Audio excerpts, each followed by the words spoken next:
The public video Ontario Academics Fail While Social Engineers Dance details the method the government used to hijack parental rights and the rush towards mediocrity that resulted. Introduced first by a clever satirical video created by students, and then backed up by reports from currently employed and concerned Ontario certified teachers, the video chronicled the devastating effect this unethical perversion of powers has had on the academic standards in Ontario. Hello, my name is Don Ansley, and that video detailed my own experiences as a teacher and the efforts several of us and the 5 trustees who had remained faithful to the parents made to stop this hijack in our county. Sadly, the parents themselves were absent while their powers were stripped away.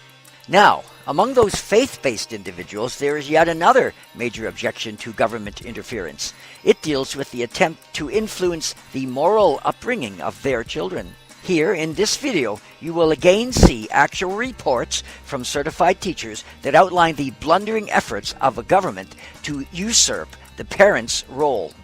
But this video goes beyond mere criticism and makes suggestions for how at least one of those faith-based groups, Christians, may provide a more cohesive and rounded approach to equipping their children for modern realities. We start with reports by Ontario certified teachers that mention after parents' authority had been taken away, and as many parents now know, 7 gender identities are taught. Also, how young people are told that oral sex is considered quite the norm, if not inevitable, and how so-called experts are pushing for even more sexual behaviors to be taught and celebrated. Additionally, my colleagues report incidents of Christian students and teachers being openly bullied while authorities turn a blind eye. One youth pastor chronicled the choices and peer pressure that teenagers in today's schools experience. In the case of the secular schools, while there is an increased emphasis on disease prevention during these various behaviors, and sometimes there may be a vague reference to personal choice, nowhere are the concepts of purity, sanctity, and abstinence presented as alternatives for the young person. And this illustrates the tragic and ironic nature of the situation. For those students who may attend Christian school, are likely to have had such topics avoided altogether, as though by adopting a hear no, see no, speak no evil approach, the students will not ever have to face such choices. If this strategy actually worked, pastors, even in growing churches, would not be reporting the tremendous falling away of young adults as soon as they attend college or university. The answer is not a simple yes-no of a Facebook page, nor is it the studious avoiding of all controversial issues, which effectively leave our youth unprepared when they leave the Christian environment. Mark Kennedy, director of the Association of Christian Schools International, Eastern Canada region, in a recent presentation to our American counterparts, points out not only the specifically anti-Christian initiatives being implemented across Canada, but also the past failings of faith-based groups to address issues which, in our society, are both pressing and persistent. For example, he points out that the Toronto School Board insists that every school exhibits posters with slogans such as, "We're here and we're queer," and pictures showing children bringing gifts to their 2 male parents in bed. Likewise, Alberta, though it has a much more balanced funding that Christian and other faith-based schools can access, insists that every school must have a gay-straight alliance club.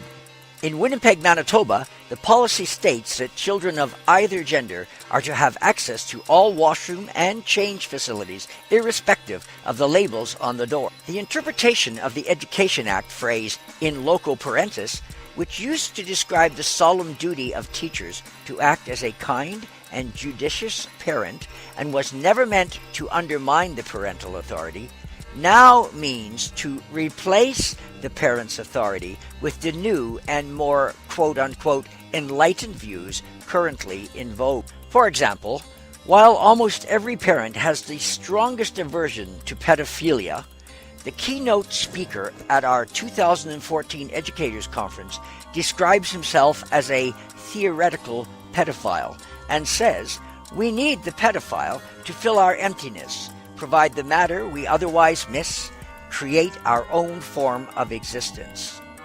Some countries have already outlawed homeschooling or even private school education. But while it is still legal in Canada to have Christian schools, it is evident that such posters, clubs, washrooms, and change room adjustments will soon be mandated if we are to continue to be recognized institutions. J.P. Moreland's book, Love Your God with All Your Mind, traces how the Christian community has for the last 100 years effectively immersed itself in an anti-intellectualism and unwillingness to engage the culture we live in. Now, rather than a horrified retreat from the field, we can use this opportunity to provide a more balanced approach to moral issues than our children are ever likely to see or hear of in the secular school system. Part 3 of this video will discuss some specific recommendations of how to provide an effective alternative and how to equip our own young people to be ready to give an answer for the hope that is within them. Thanks to the teachers who contributed and to Mark Kennedy who gathered so much of the information in this part of the series. And thank you for watching. Feel free to contact me if you have any questions.